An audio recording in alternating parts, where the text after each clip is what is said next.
Welcome to Book Banter with me, your host, Diane Burkhart.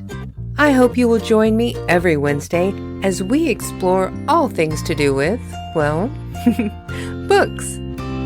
Let's get on with our show today. Hello, my happy people. Today is May 22nd, 2024, and oh man, I'm just frazzled. I have got so many different projects that I am trying to juggle right now. I have got some incredible interviews coming up, and I just did a bunch of absolutely amazing interviews with authors that you are going to just love to hear from in the coming weeks. I'm so excited about this season. It has just been absolutely amazing. And to that point, one of the exciting things is season 3 is entirely booked from now until the end in mid-December. I have no spaces left, and I already have a long wait list that has started for authors who are interested in taking a spot should someone drop out. And I'm just amazed. I have no idea what it is exactly that has caused this massive interest in being part of Book Banter with Diane Burkhart, but I am loving every minute of it, and I am so grateful to every author I get to speak to. I learn something from everyone, and I think they all have value to give to all of you. So it's a winning situation all the way around. And for those of you who are interested in trying to be on Book Banter with Diane Burkhart, your best bet right now is to go on and join our mailing list at burkhartbooks.com, because I have decided that one of the things that I'm going to do is that next season, when we open up the guest applications again for the podcast, the first place I'm going to open it is to our mailing list. I think we should definitely reward people for supporting us here at our show, and that's one of the ways that we're going to do it. We're going to give our followers the first chance to secure an interview on Book Banter with Diane Burkhart before we go through and open it up to the general public. So if you're interested in being on Book Banter with Diane Burkhart next year, go to burkhartbooks.com and join the mailing list. You'll be the first to know when we open things up for season 4. Now, one of the other great things that's coming up is we are doing some fantastic things with Book Banter magazine. We have our next issue coming up on June 1st, which is our summer reads issue with books from authors who write for every age group from toddlers to adults. We have something for everyone. We have various genres. We have things for toddlers. We have young readers. We have young adults. We have adults. There's something for everyone. And we also have another amazing cookbook author. He is a master barbecuer, and he shares one of his recipes for your summer cookouts. But that's enough for right now. I have so much stuff to do, so let's get right to the interview. One thing that I should tell you about today's interview, you are going to hear a few bleeps because Ulff is a really fun guy to talk to. He's very energetic. He's funny. He's also a little fond of profanity. So there are quite a few F-bombs and S-words, and there is one word where it's a P word that I had to censor out because of different audiences. And that one just pertains to someone who exchanges intimate relations for cash.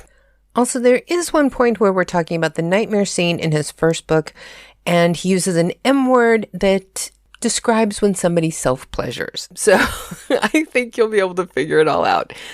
I'm just trying to err on the side of caution so that censors don't ding us anywhere and take our show off in any of the markets. So it's always better to be safe than sorry. And most adults can figure out what these words are. But that's it for now. Let's get right to this interview. Please welcome epic fantasy author Ulff Lehmann. So now the way that I always start these episodes is I just have my guest tell our audience who you are and what you do. Okay. My name is Ulff Lehmann. Yeah, I'm pronouncing it the German way because I am German. And, well, what I do is I'm trying to figure out my miserable existence and writing about other people with even more miserable existence. So, yeah, that's pretty much what I do. I can't work. I wish I could because of my mental health issues. So what I do is sit at home, ponder life in its intricacies, and well, trying to figure out the next story or the next step of the story that I write. Because as Diane might be able to say already, it's complicated what I write. Yeah. I think that's a good way to explain it. One of the things I was going through, though, I have to say, I started reading the first book in your Light in the Dark series, Yeah. The Shattered Dreams. Mm-hmm. And I went on and I was looking on Amazon at some of your reviews, and you have some great reviews. Yeah. But I also looked, you have one-star review on this one. And I have to tell you, I laughed when I read this because I thought, okay, either this person is just bored when they wrote this and decided to troll somebody and throw up some bad reviews for fun, or they confused your book with something else that they read. Yeah. Because the one-star review that you have on there says that your book, The Shattered Dreams, It, is a cliched book that panders to feminists. And yeah. their actual review said, I am so disappointed. I expected a grim, dark story book, but ultimately it's full of cliches and has absolutely nothing to do with grim, dark. So don't expect that if you want to buy this book. Furthermore, Yeah. this book is trying so hard to be social justice warrior Yeah. friendly. It's horrible, simply horrible. And Right. I laughed myself silly when I read this because I thought, if they had read even the first chapter of your book, they would know this review is wrong. Yes. I But mean, from the jump, it is dark and grim. I mean, not to really give the story away, but you kill a dog, yeah, I know. But children. yes, I know. How is that not dark and grim? It's yeah. the first chapter. Yeah. Yeah. It's like so. I just had to laugh, and I think this goes to show that you can't put a lot of stock in some reviews yeah, definitely. because this is just so wrong. And anybody who reads your book, even if they don't finish the book, if they read the first chapter, they're going to know this this review is not correct. Yeah. But that review actually got me some sales. I would bet. I would bet. I'm sure there's oh, this is going to be right at my alley. And then they probably went, wait a minute, this is not right. yeah, because I mean, okay, the first chapter, there are actually three first chapters, believe it or not. Mm-hmm. Chapter 3 is my first chapter. Oh, wow. Okay. That wasn't good enough. I needed something to rope people in. So I was like, okay, let's try something else. So chapter 2 became my first chapter.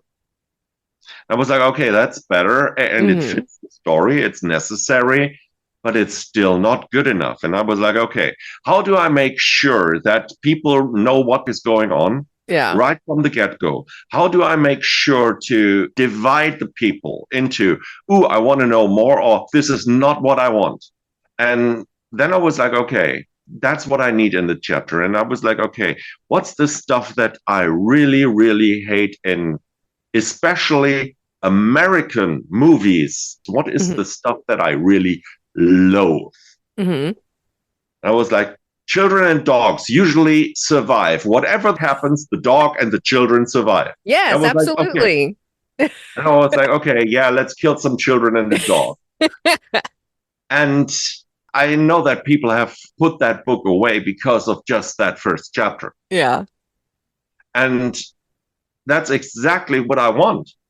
Because for me, it is, would you like to know more? I mean, what's the point in dealing with quote unquote literary stuff? Because I mean, I delve into really deeply personal stuff for the characters and also for myself, but Mm-hmm. there is a lot of character development in the entire story.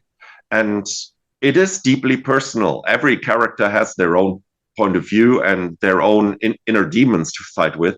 And it is a brutal world. It is more representative of what, well, I imagine the Dark Ages were Hmm. than a lot of the other stuff out there, which is like Shining Castles and Disney fight bullshit.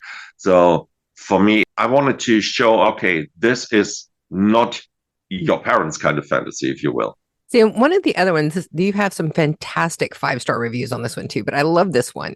It's sweeping epic with lots to enthrall you.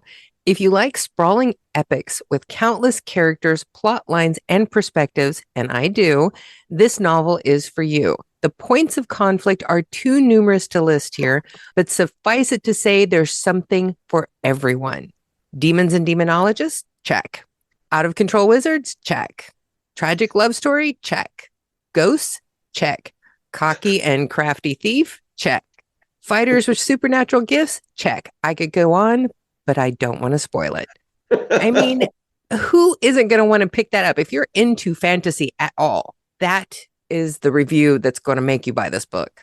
Yeah, yeah. The problem is, for me personally, is as we discussed before we started recording, um, The 30-minute conversation we had before we started the interview. the stuff that isn't even on the blooper reel. I wish I could capitalize on those reviews more because it's my self-esteem, my self-worth was pretty much obliterated, disintegrated, destroyed by my parents systematically over 20, 30 years. And because of that, I have the problem of going out and say, "Hey, read my book; it's good," or something like that. Because Mm-hmm. even though, hey, I know my book is awesome, it is difficult for me to go out and sell the book. In this case, myself also, because well, my self worth was completely shattered when I grew up. So that Mm-hmm. is my biggest problem there because I need to sell myself. But even though I have gained more confidence in my craft and myself, there is still this you're worth nothing You still kind of have that imposter syndrome. yeah. Yeah. And well, it's not a syndrome. I mean, imposter trauma. I mean, Yeah. there is some stuff that my parents did to me which really messed with my head, and it's only recently that I started to unravel all this, which makes it easier now for me to talk to you or to anyone else Mm-hmm. about this. But approaching a blogger or a reviewer is kind of difficult for me still. And before the pandemic started, I had some glowing reviews by someone, and I was anxious to know what he thought of book three. I didn't even mean to bug him about this because I loved his reviews. I was really excited. I wanted to know what he thought of book three. Mm-hmm. And I kept like every few weeks or so, I just messaged him, "Hey, I hope you're well, blah, blah, blah. And did you start the book?" And well, he ended up blocking me Oh, wow. and delete the reviews. That might have Oh, my also, God.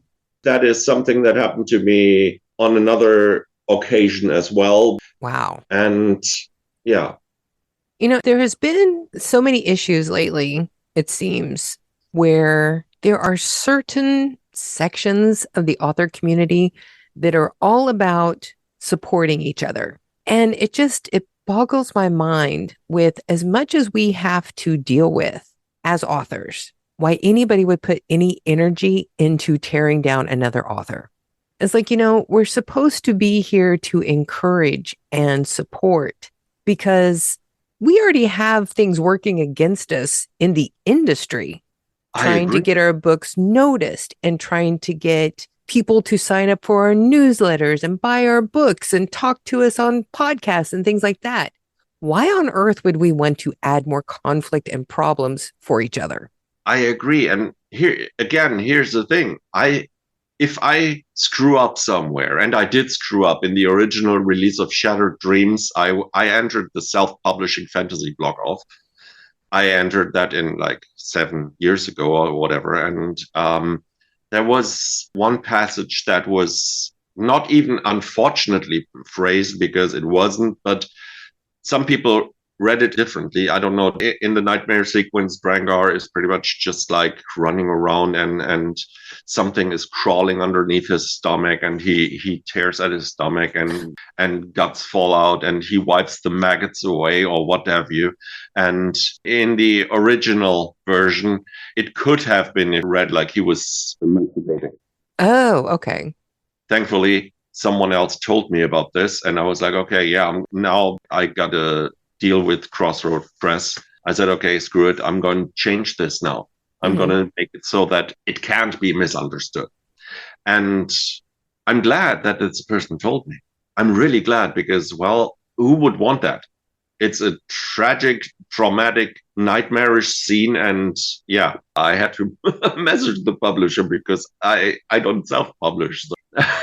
but it was cool. They did it, and I'm happy that they did it. That's And amazing that they would be willing to do that on a book yeah, that was already out. yeah.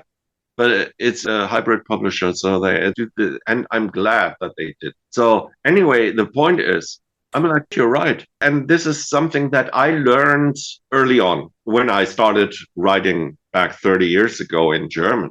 I was part of this writers group and we called ourselves the Wolf Pack. Mm-hmm. Because that's how we treated prose, like fresh meat. Yeah.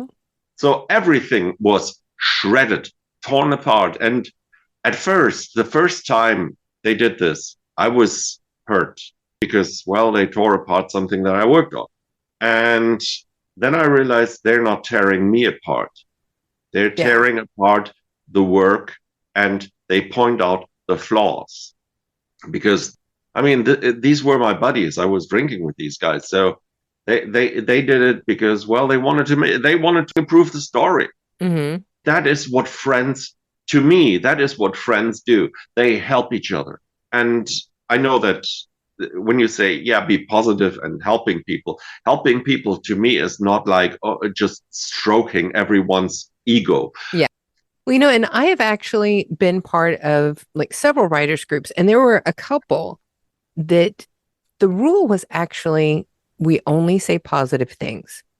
Oh, fuck that. And, I loved the people, I loved hearing the stories, but I didn't feel like I was growing as an author. Exactly. I needed people to go, what the hell was that you just read us? It's like, I did not understand that. This was inconsistent. Why did you have this word choice? Yeah. Because that will make me better. Exactly. And that's just like, okay, how are we going to grow if everyone says, "Ooh, you're doing so well." And it's different when you're singing or playing an instrument because if you record it, you can hear the bum notes or that you're playing out of pitch, out of tune, whatever. But in writing, most people who read, they don't see themselves as critics or they don't want to hurt your feelings. And in the end, that makes it, you said it, the 1-star review, you were laughing. I was laughing as well. I was like, yeah, right. Yeah. I knew that some people won't like my book. I mean, you can't write to please everybody. You can try. In the end, you got to write for yourself.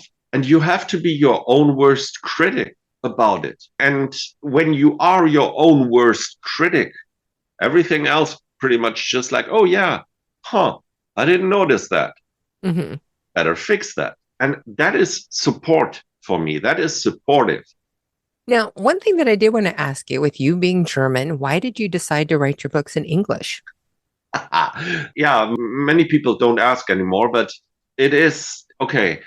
I started out writing in German, and even the Wolfpack episodes were pretty much all in German. But I couldn't say what I wanted to say. I was missing the words. I was missing the phrases. Well, let's say half my toolbox was empty. To put it with Stephen King's analogy that your writing skills are like a box of tools, and you fill that up over the years with experience, blah, blah, blah. And half my toolbox was empty. And I was like, I'm reading a load of books. Why can't I say that? Then I went back to that thought. Writers need to read. I read, but everything I read was in English. because I'd stopped reading German books during I was in the US as an exchange student in 89, 90. Hmm. And from there on out, I pretty much read everything in English because German translations suck. And I say that even though I did translate something from English into German professionally. So I was like, okay, maybe I should start writing in English. And I did that. I wrote a really silly, long joke, 3 pages long joke at the end. And I read it to the group. And I had people in stitches. They were laughing. And now looking back, it was not good. And a few years later, an editor told me it's not good. But it encouraged me to write in English because people were laughing at it and because I wanted people to laugh. I started saying, okay, yeah, now I can try to write the story the way I want to without any constraints shared worldwide and what have you. And so I did that and I wrote like 2 novels. I went to Gen Con in 2000, became friends with several people who had worked on Dragonlance and what have you. I know Margaret Weiss and Tracy Uman, but we hung out pre Gen Con. And one of the authors, editors who had also worked for TSR back then, I gave her that short story that had made people laugh. And she was like, uh huh. And then I said, yeah, that was years ago. Here, this is something that I had written rather recently. And I gave her the nightmare sequence. Hmm. And she was like, okay, based on the original, thank goodness you showed me this. Because based on just the short story, I would have said, don't write. Wow. But based on this nightmare sequence, I say, don't stop. Nice. And that really changed my world. So, yeah, that's how it all started. Why don't you tell us about your series and explain the first book? Okay. Um, the series. In the end, it is the first step on a path of redemption for the character. We're talking about oh God. Okay. I was dreading this. I was like, okay, let's talk about the craft, but okay, because we have so many different viewpoints and you have some overlapping things, but most of the stuff is pretty much just individuals, their own strands of narrative, all before a backdrop of invasion slash war that is coming over the course of 3 weeks or so. The first one is called Shattered Dreams. That is the Light in the Dark series, book 1. The second one is called Shattered Hopes, book 2. Book 3 is called Shattered Fears. Book 4 is called Shattered Walls. And there is a reason for these titles, to which I will go back to in a second because you asked me to tell more about the book itself.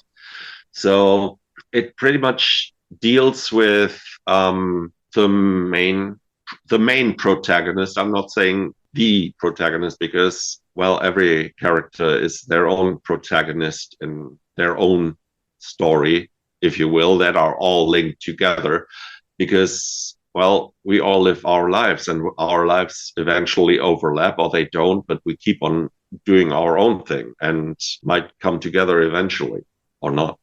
So we have the backdrop of a war, and the main protagonist, Drangar, he has been living in isolation for 2 years after a traumatic event, of which we learn over the course of the book. He is broken. He's shattered, if you will. He is plagued by nightmares, recurring nightmares, in which he is, well, pretty much tortured by visions of things he can't even remember. And he is trying to atone for past, I'm not going to say sins because that's cliche, crimes, misdeeds, whatever you want to call it. And he wants to run away from the coming war. And he realizes he should not run away anymore, at least not from his past, because that's what he has been doing for 2 years. And he decides to face his past. That's the main through line. Then there are, as we said in the beginning, in chapter 1, there's 2 kids and a dog that are being killed, and that is also essential for another plot line, because there is some stuff going on, and the elves who had left the world because they were traumatized and were sick and tired of it all, they sent back one of their mages to actually retrieve artifacts that had been left behind, intentionally, unintentionally, doesn't matter. They don't want them to fall into other people's hands. So that is another plot line. Before that, we see intrigue and what have you in the elven world. Side note, my elves are based on the Roman Empire. That's interesting. Yeah. It's not your typical Tolkien, beautiful dancing elves. Mm-hmm. These are bastards. I mean, seriously, assholes. So there is that. Then we have someone who is only addressed as Lightbringer or Warbringer for the elves, because, well, that's how they see her eventually. I mean, there are different. She is my Prometheus figure, if you will. Okay. And she puts things in motion. Always like, okay, let's see, maybe we should do something here. And this is what happens. So she actually impels the elves to send someone over. And she also awakens wizardess, not sorceress, but wizardess, who has been in hibernation for 100 years. So she missed all of the fun parts. What happened? Like the wizards of that continent pretty much eliminating themselves and all the stuff that came afterwards. So she wakes up and she thinks everything is a practical joke and ends up destroying half a dozen or more people, killing them because, well, it's just an illusion. Well, maybe it wasn't. So there's that. There are those 2 more viewpoint characters. Then we have a chosen. Well, the chosen in this world, there are 24 chosen of the god of sun and war. They're quasi-immortal. They're tasked with guarding. Everyone thinks they're the bodyguards of the kings, but, well, I'm not going to spoil everything. So anyway, he is jaded. He has been not expelled. He was sent into exile because he wanted to do unnice things to the king, because the king really is an asshole. And I got inspired by the last Boy Scout, the state senator person who was beating up prostitutes. Mm-hmm. The king is pretty much based on that character, but he kills children for fun. So, and because, well, he's the king and so on and so forth, but Kildenor, that's the name of this chosen, he actually wanted to do something against it. So he got sent into exile for being a decent person. That's the way it usually happens, isn't it? Yeah, unfortunately. It sounds like there are so many layers to this world that you have built, that there's just so many different ways that you can take this story. Yeah. And I do like the review that is listed on your Amazon.com page for Shattered Dreams, book 1 in the Light in the Dark series. It says, Shattered Dreams is a rich, layered high fantasy, the beginning of an epic that will be well worth following for years to come. Looming menace, thoughtful world building, a winner by Ed Greenwood, the New York Times bestselling fantasy writer. Yes. That's amazing. Yeah, Ed loved it. Actually, I've been online friends with Ed for 15 years now, a little longer maybe. And back then, when I had almost finished writing Shattered Dreams again, I asked him if he would look it over and maybe just give me some of his thoughts. And he did contribute one major change that really meant the world to me. It still does. It's still one of the readers, he never wrote a review, unfortunately. He said something that still stays with me in terms of woe. He had a friend who was dying of cancer, and he kept going to his friend daily, and he read him my books. And whenever he was late or delayed or something, this friend, bedridden as he was, got angry, upset at him because he wanted to know how the story goes on. So he read him all three books, the first three, Shattered Dreams, Hopes, and Fears. And I said, okay, I could give you my, at that point, it wasn't even a rough draft. I said, this is just like the progress of what Shattered Walls is going to be, because I'm going to rewrite all of this. Mm-hmm. And I could give this to you to read to him. And he said, no, he's too far gone now. But my words were some of the last things a dying man ever listened to. And Wow. that means the world to me. That is powerful. Yes. I mean, as a writer, to know that that was something that somebody had comforting them in their last days, Yeah. that's amazing. Yes. And that's what I love about our job, that we can do this. Now, this is a good point to do our 5 quick questions that never turn out to be quick, but I'm just a diehard believer that one day we will do this. Are you ready? Okay. Question 1. What is a favorite author from childhood that you still enjoy reading? None. Okay. Childhood is 40 years away from me. And I couldn't even say Homer, Mm-hmm. whatever, because I haven't read the Iliad or the Odyssey or whatever since I read them when I was 10, 11. I haven't read them. So I can't answer this question because most of the stuff that I reread is stuff that I had read recently, comparatively to childhood. So I can't answer that. Sorry. So, who do you reread the most?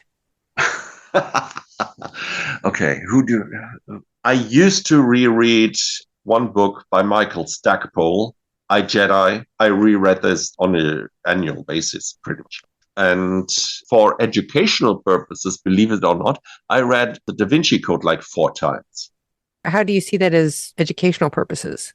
The pacing, the Okay. pacing is so bloody relentless. I'm not talking about the plot or whatever, but I mean, there are a few books that keep me awake until 4 in the morning reading, Mm-hmm. especially after I've already read it like 2 or 3 times. Yeah. And that was something that I wanted to learn how to do this, how to keep such a relentless pace that you just go one more chapter, one more chapter, one more chapter. Ah, one more chapter. And that was fascinating to me in terms of how does he achieve this? And the funny thing is, his other books I didn't find as fascinating as the Da Vinci Code. Mm-hmm. Maybe it was because it's the first one I read, but it is just relentless in its pacing. And I'm not talking about the quality of the writing or anything, but I read this for my own education. I was like, okay, I need to figure out how he did this. So, yeah. Yeah, that makes sense. That makes a lot of sense to me. So, question 2. How important is music to your writing process? When I write, I listen to music all the time. I have a CD of various soundtracks that I burn for myself. Like, okay, it starts out with the Gladiator soundtrack by Hans Zimmer. Mm-hmm. Then I think it's Conan the Barbarian, and usually after Nice. Conan, I stop. But this is my general fantasy writing music, if you will. That makes sense. I love the music from Conan. Yeah. And then if I need the mood to change, the mood of the music affects me. So, chapter 1 of Shattered Dreams, I wrote to the soundtrack of 13 Ghosts. Oh. Yes. Yes. And it shows. It shows, at least to me, it shows knowing that, because it is a disjointed, disturbing chapter. Mm-hmm. And that was written completely to that soundtrack. That fits so well in my head. So, yeah, music is very, very, very important to me. Okay, question 3. Are you a dog or a cat person or just any animal? I love cats more than dogs, but I'm allergic. So, yeah, So, do you have any pets? no, because of allergy. I don't want a dog because a cat can take care of its own business. Hmm. And my sister has a dog. And there were times when she gave the dog to me to watch because she went on vacation or whatever you. Hmm. So I hated the schedule. Yeah. I hated like, oh yeah, now she needs to go out and poop and pee. And I'm like, yeah, no. Even though I enjoyed the dog's company, that was something that I really hated because I don't want that responsibility. Hmm. Period. I understand that. We have a rescue dog here and we live on the first floor of an apartment building. And so we have to take the dog out for walks Yeah. several times a day. And Yeah. I keep telling my husband, it's like, when we buy a house, I want a house with a yard so I can just open the door and he can go out. Just let him go do his business. You don't have to go out there and stand with him and Yeah. watch him. And True. True. you just Yeah. have to go out and pick it up and you're done. Yeah. Really. Yes. Okay. Where are we? Question 4. Okay. So, question 4, which is better in Germany, Oktoberfest or the Christmas markets? Neither. What? I've never been to the Oktoberfest, so I can't say. The Christmas markets, let me put it this way. I live in the Altstadt in Hattingen. Oh, I open the window and it smells like almonds and fish. yeah. So, on top of that, there is usually the same combo of musicians who only know 3 songs Yeah. standing in front of my fucking window for 3 hours. So, neither. See, I think we should explain for the people who have never been to Germany.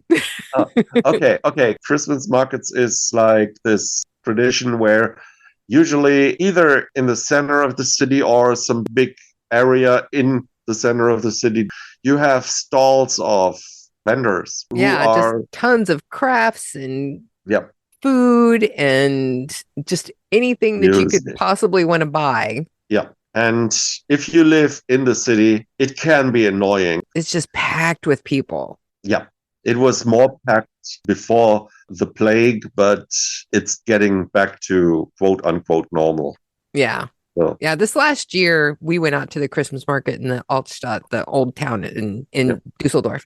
And yeah, there were a lot of people. I don't like crowds. I usually my poor husband, he knows when to get me out and get me somewhere where people aren't right next to me bumping Yeah. into me.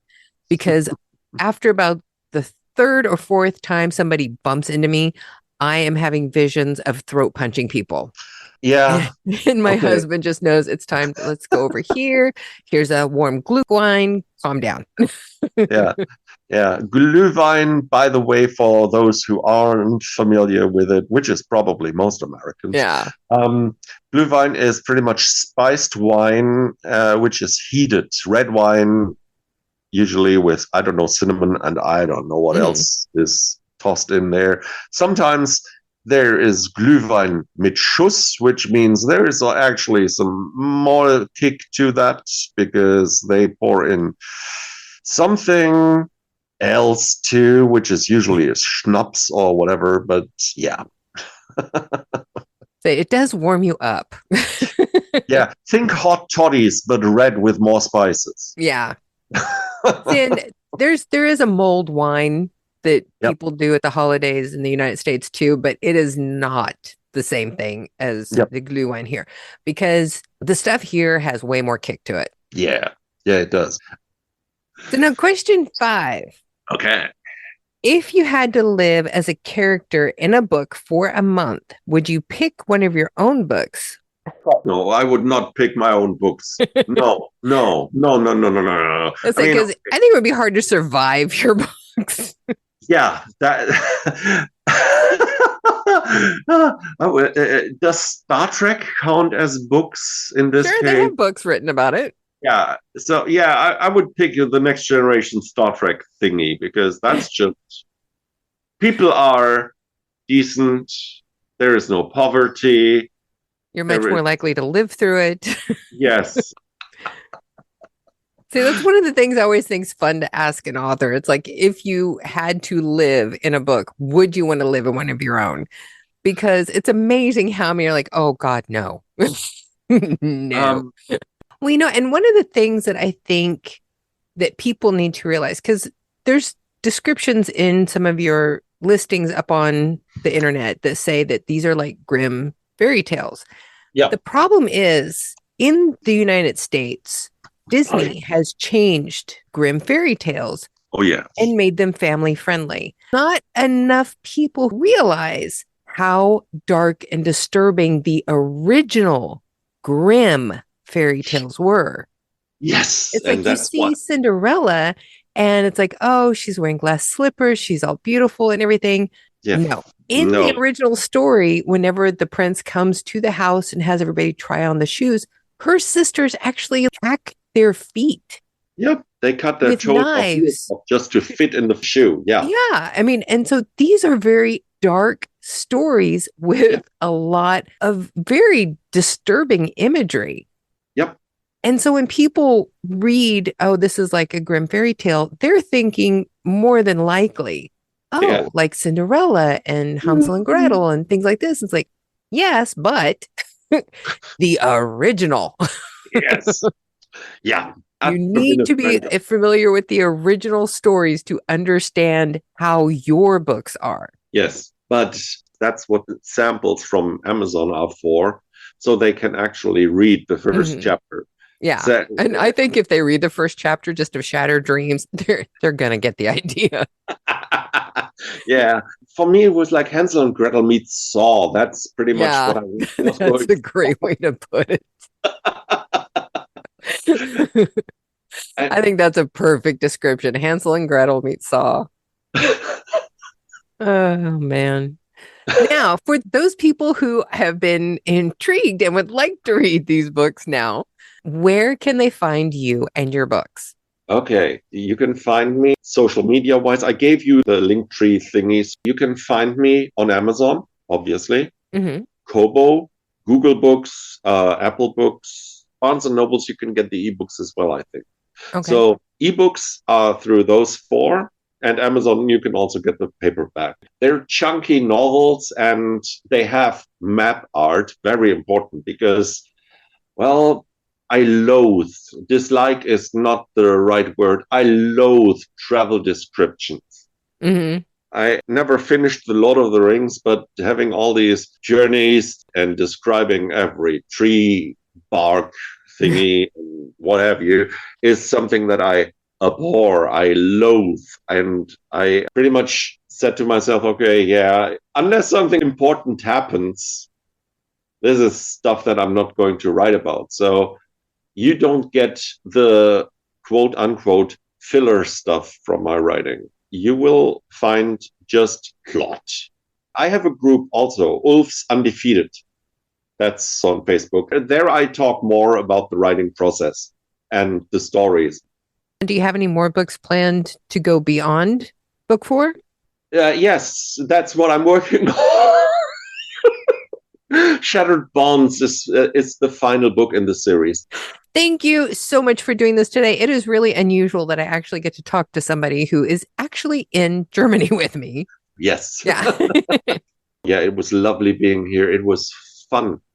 It was fun talking about all of this because this is what I love. And I hope the listener can tell that I love this book because, yeah, it's my life. It's my life. Oh. Okay. As always, all of your contact information so that people can find you and your books will be in the description of the podcast and will also appear on burkhartbooks.com. Okay, that's wonderful. Thank you for listening. So there you have it, folks. My interview with Ulff Lehmann, epic dark fantasy author. Be sure to go to his Linktree and check out all of his social media. You can follow him on Facebook and be sure to follow his work on Amazon.com. That's it for today, folks. Don't forget to come back next Wednesday when we will be talking to Teresa Payton. She was the first female CIO in the White House under George W. Bush and currently operates Fortalice Solutions, a cybersecurity and intelligence operations company. And she will be joining us to talk about the new updated version of her book, Manipulated, Inside the Cyber War to Hijack Elections and Distort the Truth.